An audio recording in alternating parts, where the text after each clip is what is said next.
السلام عليكم ورحمة الله وبركاته. ازيكم حبايبي؟ عاملين ايه؟ يا رب تكونوا بصحة وخير وسعادة. النهاردة هنعمل الكبات المدلعة. طريقة جديدة وحلوة جدا وجميلة، والطعم خرافة، احلى من الملك بكتير. بس هنا في اختلاف. بصوا الطبقات حلوة جدا جدا، واتمنى يا رب تجربوها والفيديو يكون خفيف على قلبكم. وعايزه لايك واشتراك وجرس تفعيل عشان يوصل لكم كل جديد مني انا وجوليا. يلا بينا نشوف المقادير بتاعتنا. والله الطعم خرافه خرافه خرافه، يا ريت تجربوه وتقولوا لي. يلا بينا.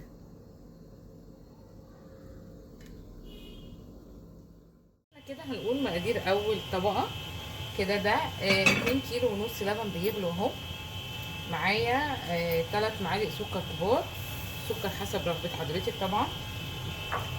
معايا كوباية رز منقوعة في مية سخنة لمدة ساعة ومصفيها كويس جدا.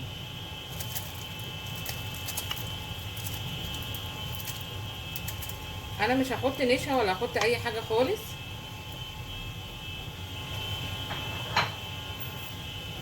هحط بقى معلقة فانيليا كده اهي، معلقة الفانيليا هحطها عشان تاخد نكهة معاها. هقلبهم كده وغطيهم لغايه ما يستوي كله من اللبن ويشرب من اللبن كله. انا اللبن عندي كان بيغلي عادي جدا، لو حطيتيه لبن ساقع وحطيتي الرز برده فيه مفيش مشكله خالص. دي اول طبقه. كده هنعمل الطبقه بتاعنا بتاعه الكراميل. هحط السكر بتاعي، دي كوبايه سكر اهي. هحط معاها ربع كوبايه الميه.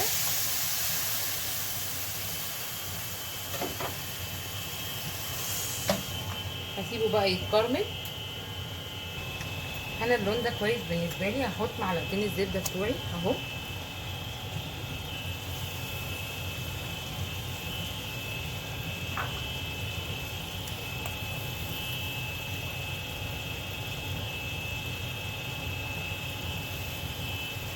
اهي.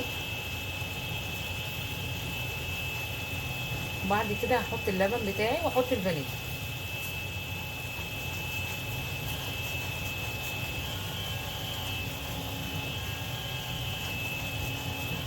انا مش محمراه قوي يعني، انا مديها الدرجه اللون اللي هو الذهبي الفاتح بتاعنا الحلو ده. كده خلاص اهو. هحط اللبن. انا مش حاطه اي مواد ربط يعني، مش حاطه نشا ولا حاطه اي حاجه خالص. ممكن تستبدليها على فكره بكوبايه قشطه بوك لو حضرتك حابه.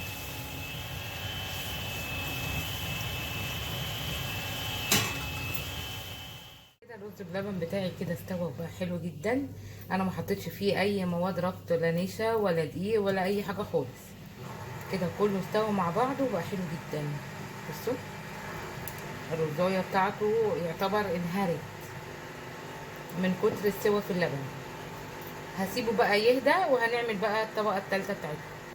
دي الطبقه الثالثه بتاعتي. انا معايا نص كيلو كنافه مكسراه، كان في متفرزن في الفريزر، كسرته صغير جدا. هجيب معايا مكعبين 2 زبده، يعني تقريبا معلقتين كبار، وهعمل كده في الكنافه كلها لغايه ما كله يتغلف بالسمنه. انا ما سيحتهاش ليه؟ لاني انا عايزاها كده تتكتل وتحمرها بسرعه، لان انا مش هحمر على النار، انا هدخلها جوه الفرن.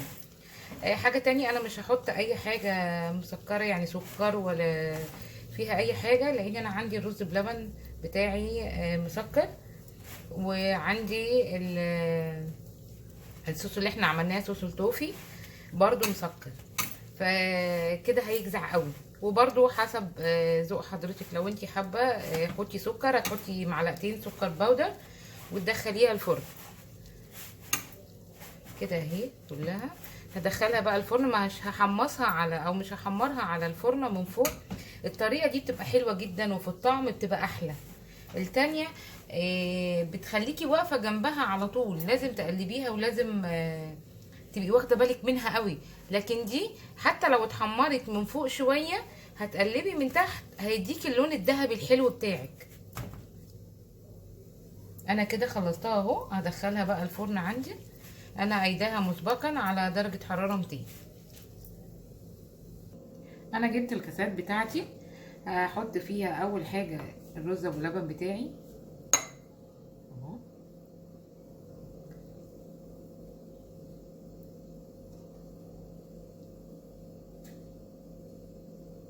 طبعا انا هعمله كذا طبقه، فانا مش هامله من تحت جامد.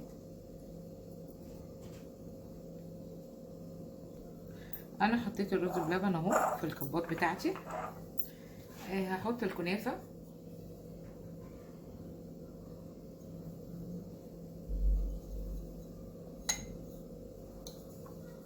طبعا انا ما حطيتش اي مواد بالنسبه للرز بلبن، لا حطيت زبده ولا حطيت يعني قشطه او حاجه، لاني عندي هنا في الكنافه فيها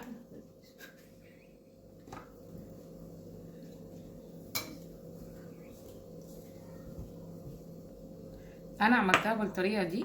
هحط بقى هنا صوص كراميل بسيط جدا كده.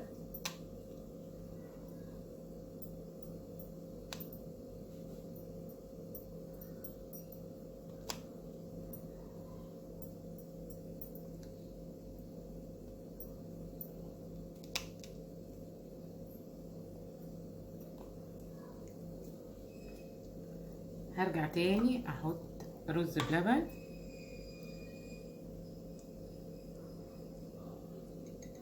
انا سبته لما هدي خالص اهو. هنا هنحط الصوص اهو عليه اهو. ده نفس النظام.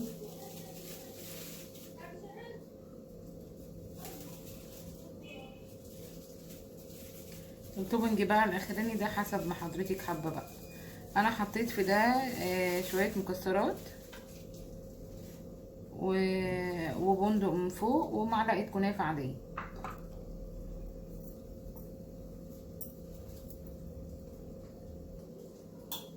احط معلقه كنافه صغيره هنا كده من فوق.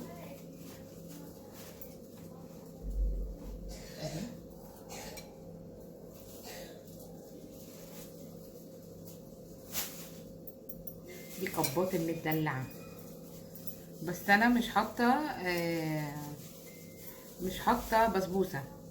انا حطيت الرز بلبن، حسيت في الطعم احلى، وفي نفس الوقت مش هتبقى مسكره قوي بالنسبه للكنافه والبسبوسه على بعض.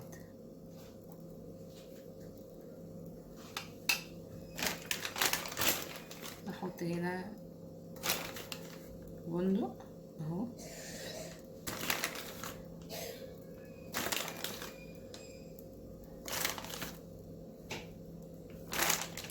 هنعمل بقى الباقي بنفس الطريقه. وده الشكل النهائي بتاعها، بتاع كبات المدلعه. بصوا الكوبايه عامله ازاي. الطبقات حلوه جدا جدا وجميله واهو. طبقات الكنافه مع الرز بلبن والمكسرات من فوق والصوص حلوه جدا جدا. بصوا الشكل النهائي بتاعها حلو جدا، وكمان طعمها خرافه خرافه خرافه. اتمنى ان انتوا تجربوه، ويا رب يكون الفيديو خفيف على قلبكم، وبالهنا والشفا. السلام عليكم ورحمه الله وبركاته.